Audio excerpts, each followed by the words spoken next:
Polres Sumedang akhirnya menetapkan Yana Supriyatna, 40 tahun, warga Babakan Regol, Desa Sukajaya, Sumedang Selatan, Sumedang sebagai tersangka kasus kebohongan.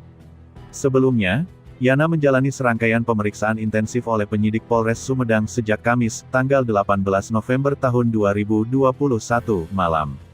Yana diperiksa terkait kasus dugaan penganiayaan terhadap dirinya yang menggegerkan jagat pemberitaan.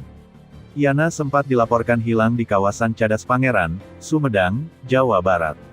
Pantauan tribunjabar.id, saat memasuki Aula Tribrata Polres Sumedang, pria yang berprofesi sebagai staf di salah satu kantor notaris, di kawasan Sumedang kota tersebut, tampak mengenakan kemeja berwarna biru muda dengan pengawalan ketat sejumlah petugas.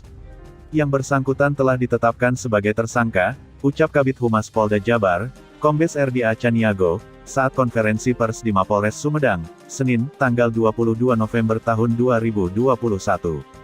RD mengatakan, penetapan tersangka terhadap Yana ini lantaran diduga telah membuat kegaduhan publik dengan membuat pesan suara seolah-olah menjadi korban penganiayaan.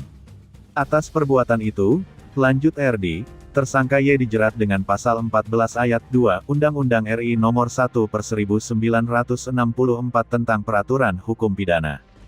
Terima kasih sudah nonton, jangan lupa like, subscribe, dan share ya!